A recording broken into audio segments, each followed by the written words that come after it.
Bismillahirrahmanirrahim. Assalamualaikum warahmatullahi wabarakatuh.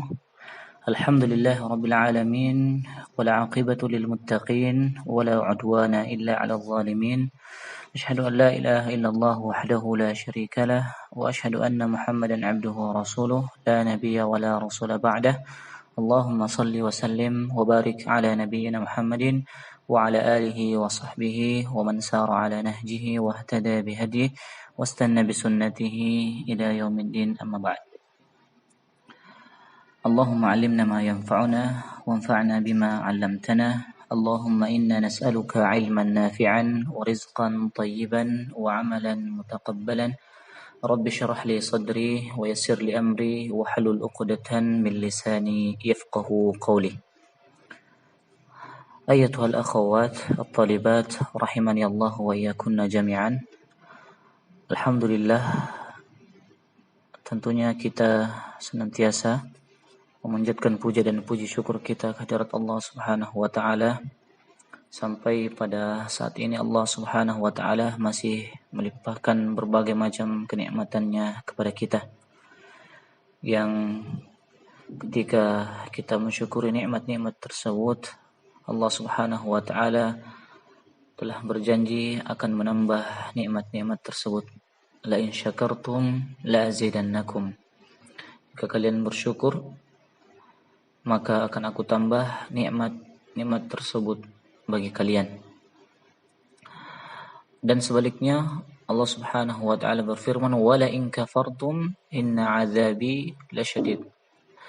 Dan apabila kalian ingkar, kalian kufur terhadap nikmatku, kata Allah, sesungguhnya azabku sangatlah pedih. Kemudian salawat serta salam tidak lupa untuk senantiasa kita kirimkan kepada Rasulullah sallallahu alaihi wasallam. Kita bersalawat kepada beliau, kepada keluarga beliau, kepada sahabat, serta kepada orang-orang yang senantiasa istiqomah setia dalam mengikuti sunnah-sunnah beliau hingga akhir zaman. Ayatuhal akhawat at-talibat rahimani Allah wa iyyakunna jami'an. Insyaallah ta'ala pada kesempatan kali ini kita akan sama-sama mengkaji sebuah buku atau kitab yang berjudul Ta'limul Muta'allim fi Tariqi At-Ta'allum. Ta'limul Muta'allim fi Tariqi At-Ta'allum, yang mana buku ini juga memiliki terjemahan, telah diterjemahkan dengan judul terjemahan Ta'limul Muta'allim, pentingnya adab sebelum ilmu. Pentingnya adab sebelum ilmu. Tapi sambil kita mempelajari buku terjemahannya, kita juga akan mengkaji kitab aslinya, yaitu kitab Ta'limul Muta'allim fi Tariqi At-Ta'allum, yang mana kitab ini adalah karya dari Syekh Al-Imam Burhanuddin Az-Zarnuji rahimahullahu ta'ala. Syekh Al-Imam Burhanuddin Az-Zarnuji rahimahullahu ta'ala. Baik, sebelum kita masuk pada pengantar daripada kitab ini atau pengantar dari penulis tentang kitab ini, maka langkah baiknya ketika kita mengetahui sedikit tentang biografi penulis. Baik, beliau adalah Imam Al-Faqih Al-Alim Burhanuddin, atau dikenal juga dengan Burhanul Islam Az-Zarnuji. Burhanul Al-Islam Az-Zarnuji. Beliau adalah murid dari seorang pengarang kitab Al-Hidayah, yaitu Ali bin Abu Bakar Al-Marghinani Al-Hanafi, pemilik karya-karya tulisan yang terkenal dalam fikih Hanafi. Beliau rahimahullah wafat pada tahun 593 Hijriah. Kemudian kata penulis tentang biografi beliau mengatakan, kami tidak tahu banyak tentang Az-Zarnuji kecuali bahwa beliau adalah salah satu fuqaha dalam mazhab Hanafi yang hidup di bagian timur Daulah Islamiyah di kawasan Wara an-Nahr, yaitu di seberang sungai, Asia Tengah. Beliau hidup pada separuh akhir abad ke-6 Hijriah dan awal-awal abad ke-7 Hijriah. Dan kemudian penulis biografi beliau ini mengatakan tidak ada yang menyebutkan biografi beliau selain buku ini, yaitu sebuah buku yang memberikan penjelasan yang terang tentang thaqafah pada masanya di samping ilmu fikih dan khususnya fikih mazhab Hanafi yang beliau geluti. Demikian biografi singkat yang penulis tentang biografi beliau tuliskan tentang Syekh Burhanuddin Az-Zarnuji. Dan ada beberapa biografi atau buku-buku yang menuliskan tentang biografi beliau rahimahullah, dan dari sekian banyak biografi atau buku-buku yang menjelaskan tentang biografi beliau dapat kemudian diambil kesimpulan bahwa Burhanuddin atau Syekh Burhanuddin Az-Zarnuji hidup pada abad ke-6 Hijriah, yang mana beliau berasal dari Zarnuj.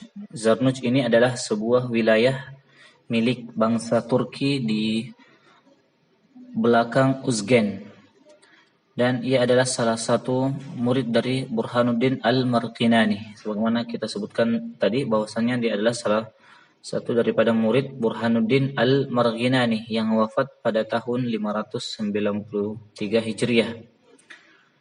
Marginan dan Farghanah adalah dua kampung di Khawarizm di Wara an-Nahr, di wilayah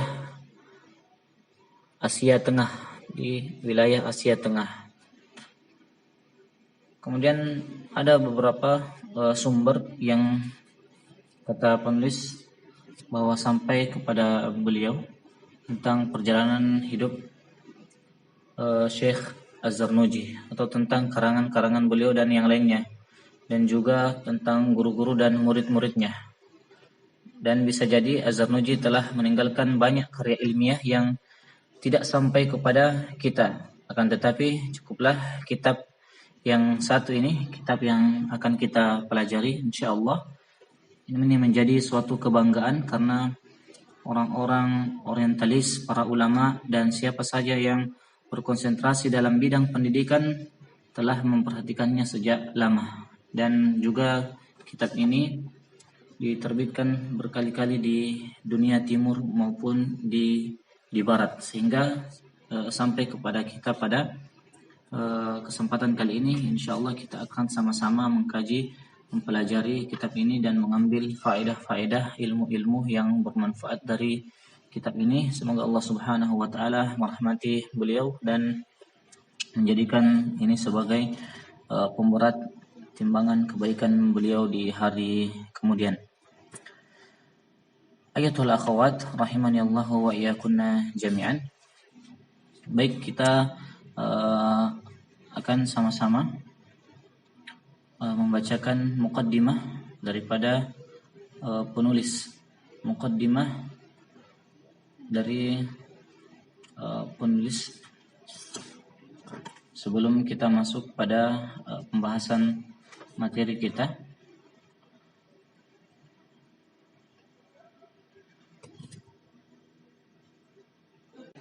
Baik, muqaddimatul muallif, kita akan sama-sama membaca muqaddimah atau pengantar muqaddimah dari penulis.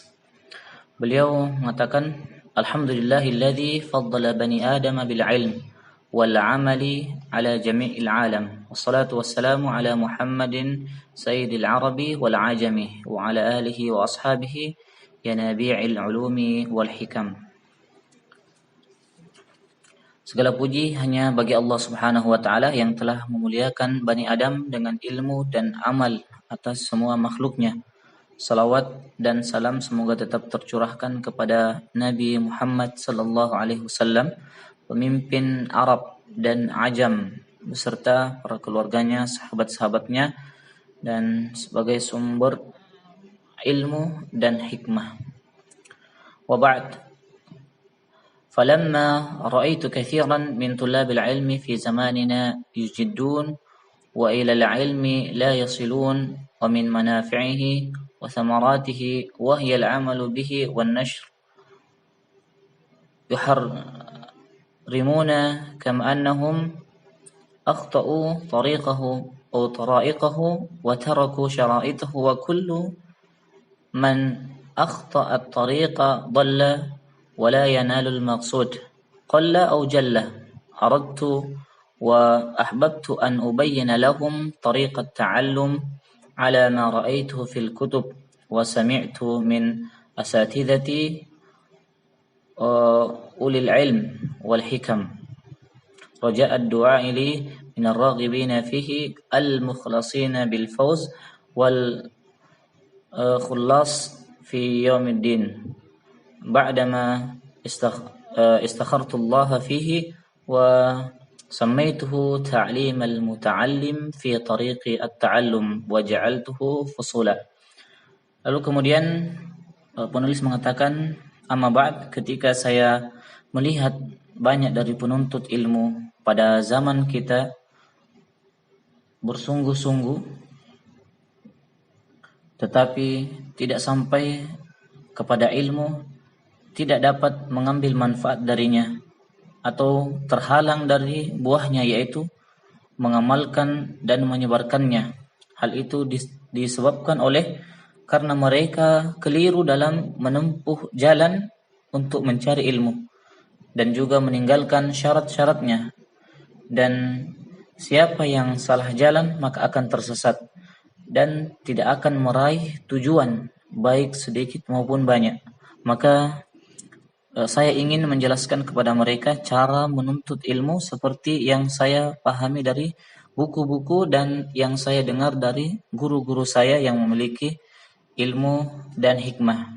Nah, dengan semua itu saya mengharapkan doa dari siapa saja yang menyukainya, para mukhlisin, supaya mendapatkan kemenangan dan keselamatan pada hari kiamat. Dan ini saya lakukan setelah beristikharah memohon petunjuk dari Allah Subhanahu wa taala.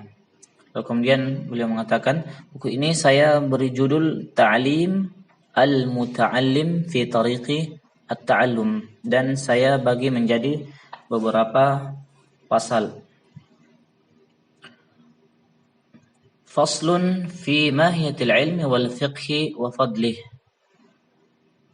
Yang pertama adalah pasal definisi ilmu dan fikih beserta keutamannya. Kemudian faslun fi niyati fi halit ta'allum. Pasal meluruskan niat ketika belajar. Faslun fi ikhtiyaril ilmi wal ustadhi wasyariki wal thabat. Pasal tentang cara memilih ilmu, guru, teman, dan memunculkan keteguhan. Faslun fi ta'zimil ilmi wa ahli. Pasal mengagungkan ilmu dan ulama. Kemudian faslun fi al-jiddi wal muwadhabah wal himmah.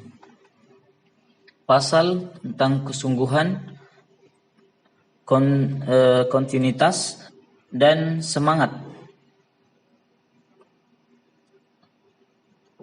Faslun fi bidayati as-sabaq wa qadrihi wa tartibihi. Pasal permulaan belajar, kadar banyaknya dan urutannya. Kemudian selanjutnya faslun fit tawakkul, pasal tentang tawakal. Faslun, kemudian setelahnya faslun fi waqti at-tahsil, Fasal dalam waktu menuntut ilmu. Kemudian faslun fi asy-syafaqah wan nasihah. Pasal belas kasih dan nasihat. Faslun fil istifadah. Faslun fil istifadah. Waqtibas al-adab. Pasal mengambil manfaat dan bagaimana menyerap adab-adab. Faslun fil wara'i fi halit ta'allum. Pasal dalam wara' saat belajar. Kemudian faslun fima yajlibur rizq. Atau sebelumnya faslun fima yurithu al-hifz. Fima yurithu al-hifz wa fima yurithu wa an-nisyan.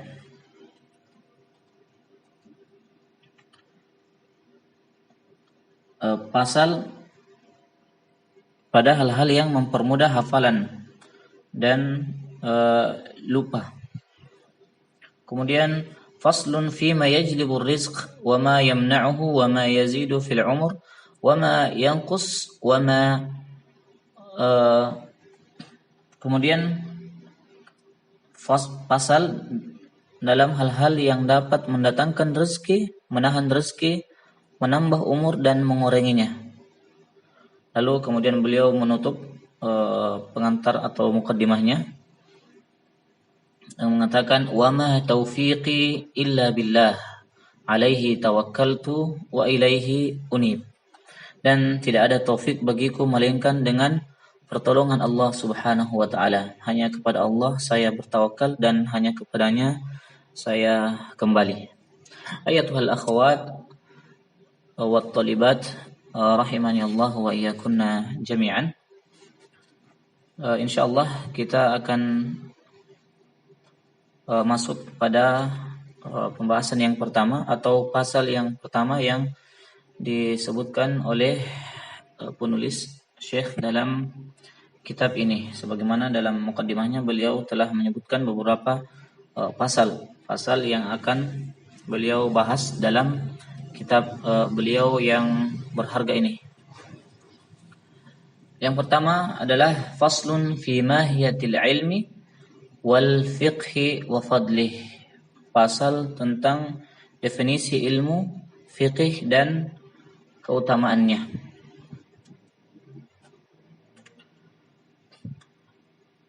Kemudian penulis mengawali pembahasan dalam pasal yang pertama ini dengan mengutip sabda Rasulullah sallallahu alaihi wasallam.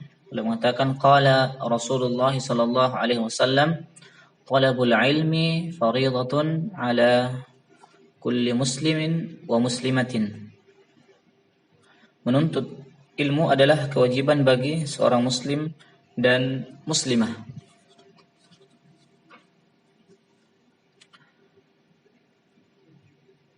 I'lam بأنه لا يفترض على كل مسلم ومسلمة طلب كل علم وإنما يفترض طلب علم الحال.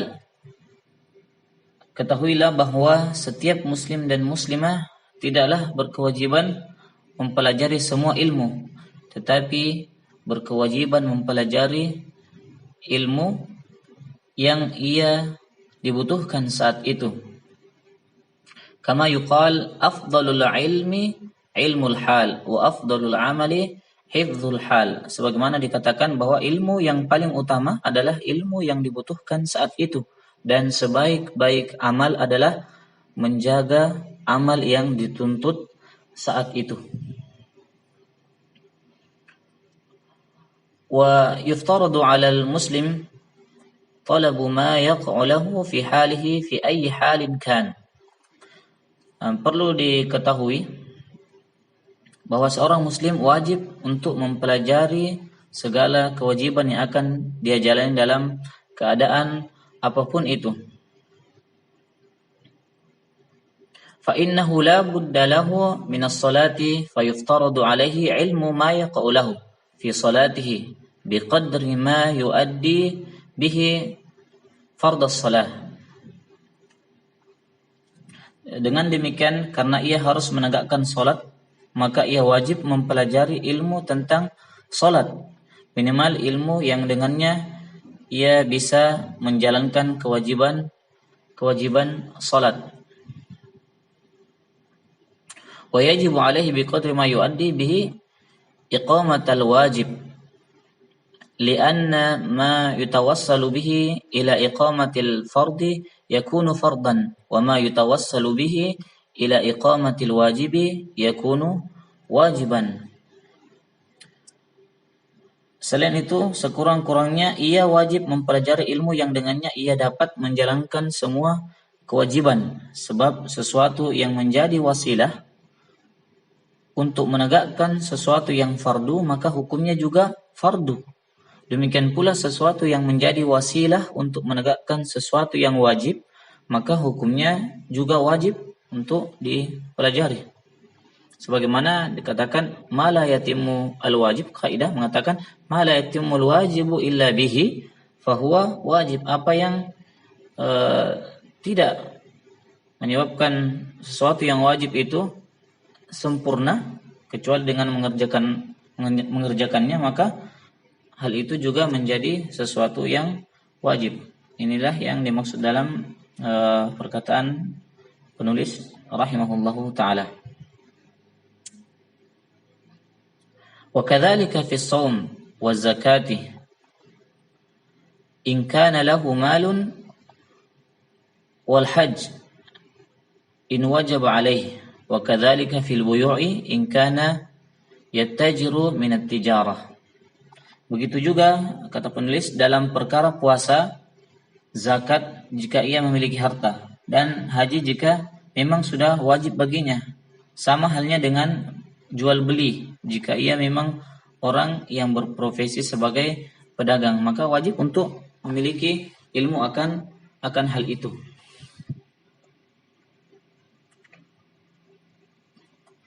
Qila li Muhammadin bin Al-Hasan rahimahullah, dikatakan kepada Muhammad bin Hasan rahimahullah, ala tusannifu kitaban fi zuhud? Qala sannaftu kitaban. Kenapa Anda tidak menulis kitab tentang zuhud? Lalu kemudian beliau menjawab, aku telah menulis satu kitab. Sannaftu kitaban fil buyu'i, yakni az-zahidu man yataharraru an syubhati wal makruhati fi tijarat wa kadzalika fi sairil muamalati wal hiraf.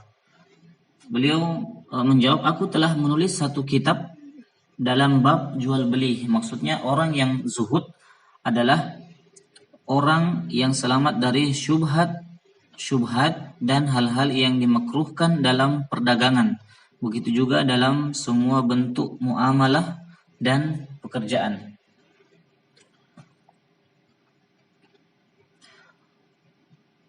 Wa kullu man ishtaghala bi syai'in minha yaftaridu alaihi ilmu taharruzi anil harami fihi.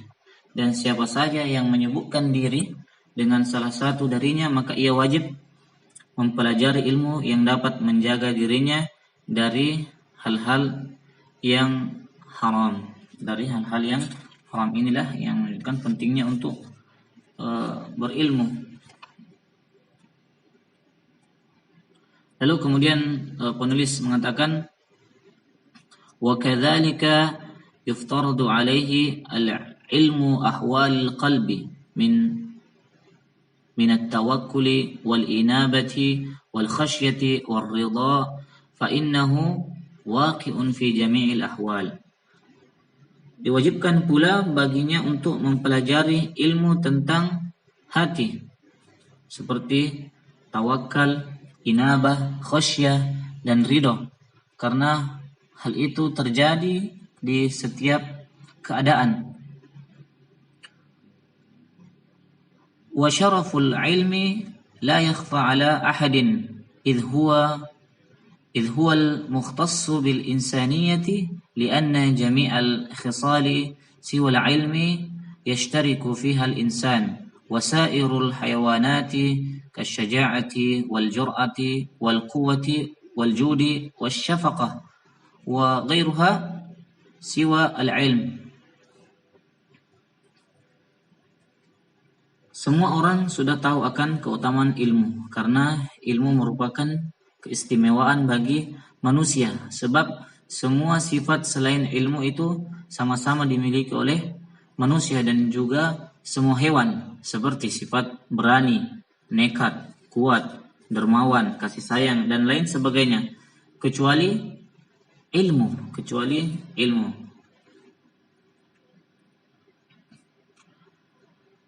وبه أظهر الله تعالى فضل آدم عليه السلام على الملائكة وأمرهم بالسجود له، وإنما شرف العلم لكونه وسيلة إلى البر والتقوى الذي به يستحق الكرامة عند الله تعالى والسعادة الأبدية. Dengan ilmu Allah Subhanahu wa taala menunjukkan kemuliaan Nabi Adam alaihissalam atas atau kepada para malaikat, dan juga Allah Subhanahu wa taala memerintahkan mereka untuk bersujud kepadanya. Ilmu ini menjadi mulia tak lain karena ia merupakan wasilah menuju kebaikan dan ketakwaan yang dengannya seseorang berhak mendapatkan kemuliaan di sisi Allah Subhanahu wa ta'ala dan kebahagiaan yang abadi.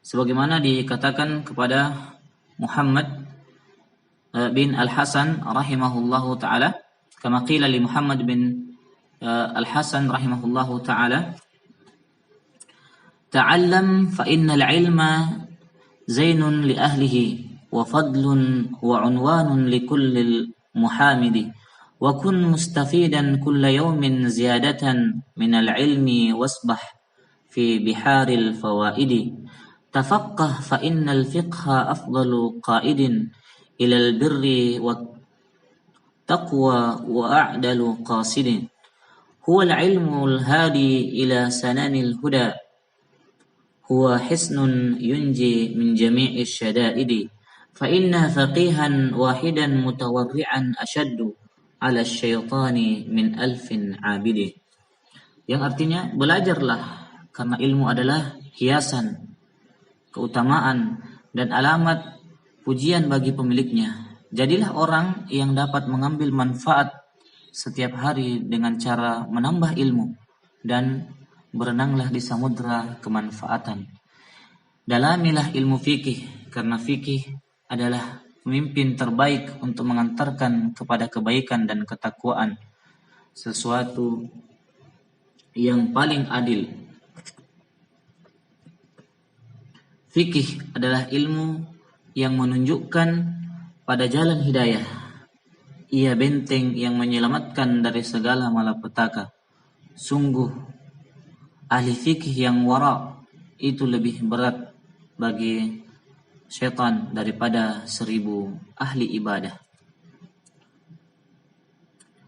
Wa kadzalika yuftaradul ilmu fi sa'iril akhlaq. Lalu kemudian penulis mengatakan wa kadzalika yuftaradul ilmu fi sa'iril akhlaq nahwal al-jawdi wal bukhli wal jubni wal jur'ah wat takabbur wat tawadu' wal fiqh wal israf wat taqtir wa ghairuha وغيرها فإن الكبر والجبن والإسراف حرام ولا يمكن التحرز عنها إلا بعلمها وعلم ما يضادها فيفترض على كل إنسان علمها.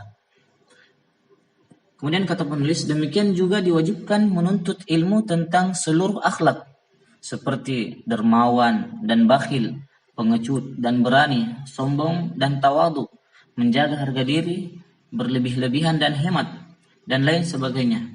Karena sesungguhnya sombong, pengecut, dan berlebih-lebihan itu hukumnya haram, dan Tidak mungkin seseorang selamat dari sifat-sifat itu kecuali setelah mengetahui ilmunya dan mengetahui sifat-sifat kebalikannya. Maka dari itu setiap orang wajib untuk mengetahuinya.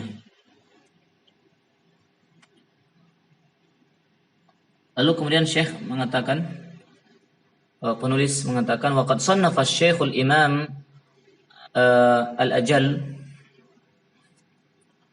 Asy-Syahid Nasiruddin Abul Qasim rahimahullah kitaban fil akhlaq wa ni'am ma sunnah.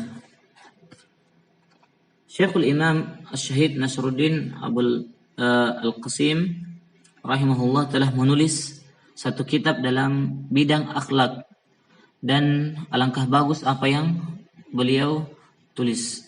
Wa ni'ma ma sannaf, dan alangkah bagus atau betapa bagusnya apa yang beliau tulis.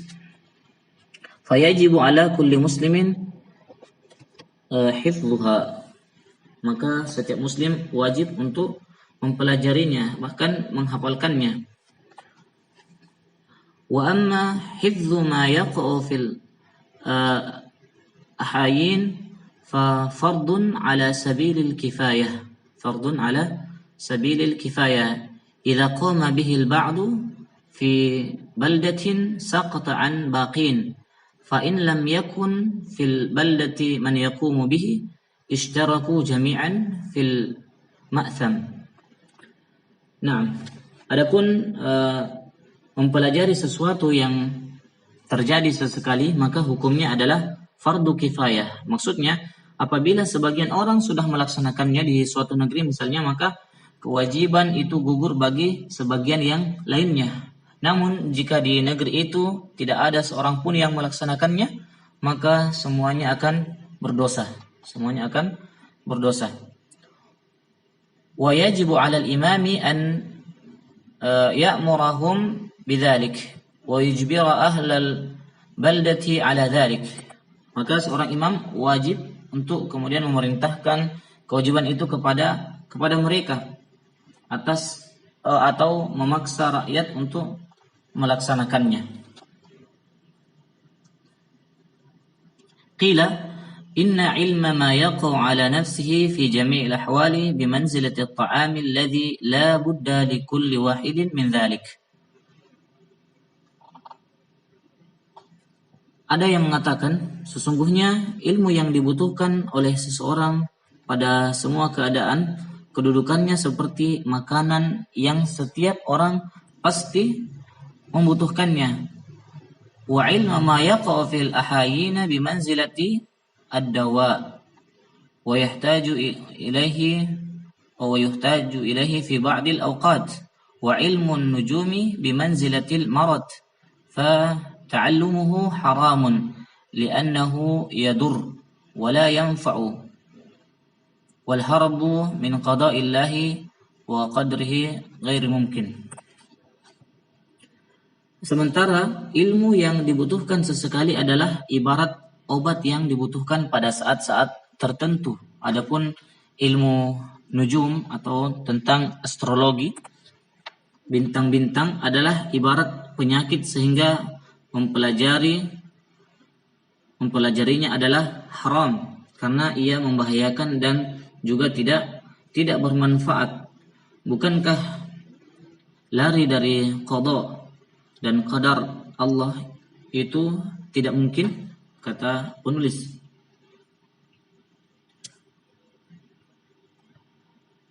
Fa yanbaghi likulli muslimin an yashtaghilla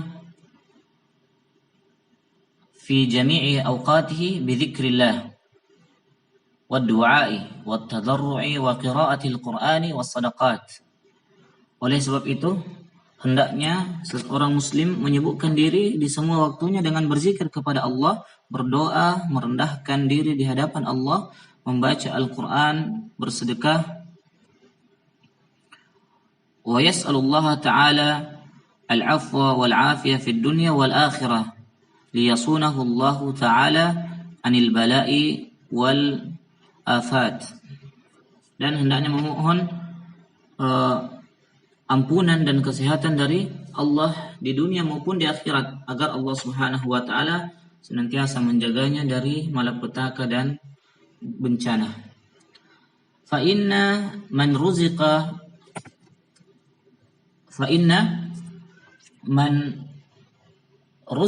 ad-du'a lam yuhram al-ijabah. Fa in kana al-bala'u muqaddaran yusibhu la muhalah walakin yuyassiruhu Allah ta'ala alaihi wa yarzuquhu as-sabra bi barakati du'aihi. Allahumma illa idza ta'allama min an-nujum qadra ma ya'rifu bihi al-qiblah wa awqat as-salati fayajuzu dhalik. Sesungguhnya, kata penulis, orang yang diberi rezeki untuk berdoa, ia tidak terhalang dari pengabulan. Jika suatu bencana telah ditakdirkan, pasti akan menimpanya, akan tetapi Allah akan memudahkan baginya dan memberikan rezeki kepadanya berupa kesabaran lantaran keberkahan daripada doanya tersebut. Kecuali jika seseorang belajar ilmu nujum atau ilmu tentang astronomi sebatas hanya untuk mengetahui arah kiblat dan waktu-waktu salat, maka hal ini tentunya diperbolehkan.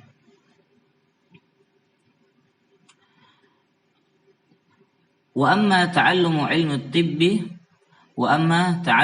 ilmi at-tibbi fayajuzu li'annahu sababun min al-asbabi fayajuzu ta'allumuhu kasairil asbabi wa qad tadawa an-nabiy sallallahu alaihi wasallam. Adapun belajar tentang ilmu kedokteran maka diperbolehkan sebab ia adalah salah satu di antara sekian banyak faktor atau kesembuhan, sehingga diperbolehkan untuk mempelajarinya sebagaimana faktor-faktor yang lainnya, dan Nabi pun pernah berobat. Wa amma wa hukiya an Syafi'i rahimahullah annahu qala, dan dikisahkan dari Imam Asy-Syafi'i rahimahullah bahwasanya beliau berkata, al-ilmu ilmani, ilmu al-fiqhi lil adyani wa ilmu at-tibbi lil abdani wa ma wara'a dzalika balaghatu majlisin. Naam. Dikisahkan dari Imam Asy-Syafi'i rahimahullah bahwasanya beliau berkata, ilmu itu ada dua, ilmu fikih untuk agama dan ilmu kedokteran untuk badan. Selain itu adalah hiasan majelis, sebagai hiasan majelis. Namun yang menjadi inti, kata Imam Asy-Syafi'i, bahwasanya ilmu itu ada dua, ilmu fikih untuk agama dan ilmu kedokteran untuk badan. Kemudian penulis mengatakan, wa amma tafsirul ilm fahuwa sifatun yatahalla biha al-madhkuru liman qamat bihi wa al-fiqhu ma'rifatun daqa'iq al-ilmi ma'a naw'i ilajin. Sifat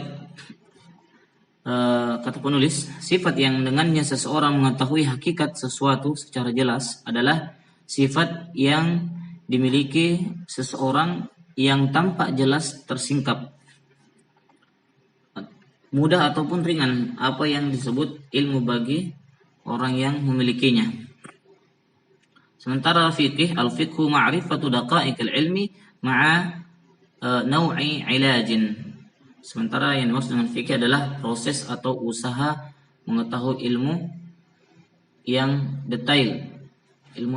detail, secara mendalam. Wa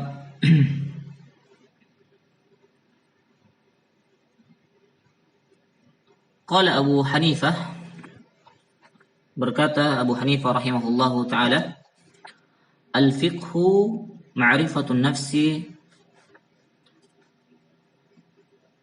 malaha wa ma laha wa ma 'alaiha, Yang dimaksud dengan fikih adalah mengetahui apa yang bermanfaat bagi seseorang dan apa yang membahayakannya. Waqal mal ilmu illa lil amali bih wal amalu bihi tarkul ajil lil ajil. Lalu kemudian beliau berkata lagi, ilmu itu hanya untuk diamalkan, sedangkan mengamalkan di sini adalah meninggalkan yang disegerakan, atau meninggalkan yang disegerakan maksudnya meninggalkan perkara dunia demi mendapatkan yang diakhirkan, yaitu kebahagiaan di negeri akhirat. Fa yanbaghi lil insani alla yaghfula an nafsihi wa ma yanfa'uha wa ma yadurruha fi أولاها وفي أولاها وأخراها ويستجلب ما ينفعها ويجتنب عما يضرها كي لا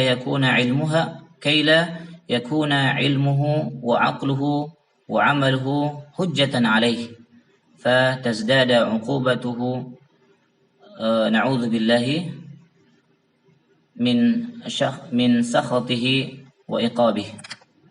Maka seyogyanya, sepantasnya setiap orang tidak lalai terhadap dirinya, apa yang bermanfaat untuknya, apa yang berbahaya baginya di dunia maupun di akhirat. Hendaknya ia mengambil apa yang bermanfaat dan menjauhi apa yang berbahaya, agar supaya ilmunya, akalnya, dan amalannya tidak menjadi bumerang untuk dirinya sendiri sehingga akan menambah berat hukumannya.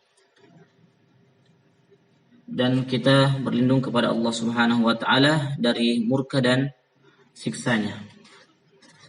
Kemudian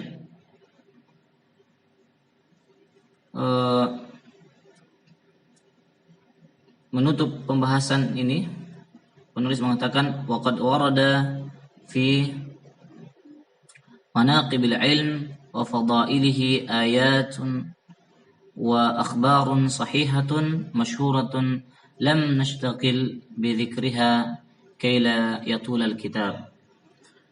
Lalu di akhir pembahasan ini penulis mengatakan mengenai keistimewaan dan keutamaan ilmu, ada banyak ayat dan hadis-hadis sahih yang sudah masyhur di kalangan kita, tetapi kami tidak sebutkan di sini agar kemudian kitab ini tidak terlalu panjang pembahasannya. Mungkin ayatul akhwat rahimani Allah wa iyyakunna jami'an,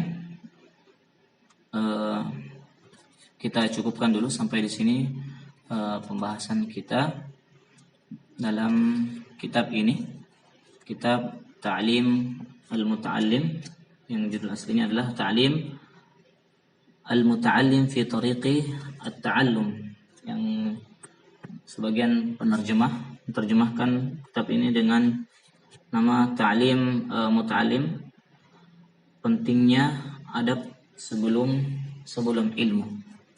Semoga apa yang kita simak, kita pelajari ini dapat kita ambil faedahnya, manfaatnya. Semoga Allah Subhanahu wa taala memberikan kita ilmu yang bermanfaat dan menjadikan ilmu-ilmu yang kita pelajari bermanfaat untuk kita dan juga untuk orang lain. Dan kita tutup pembahasan kita pada kesempatan kali ini dalam maddah ilmu dan adab penuntut ilmu dan adab penuntut ilmu. Dan kita tutup dengan membaca doa kafaratul majelis. Subhanakallahumma wa bihamdika asyhadu an la ilaha illa anta astaghfiruka wa atubu ilaik wa akhiru da'wana alhamdulillahirabbil alamin. Assalamualaikum warahmatullahi wabarakatuh.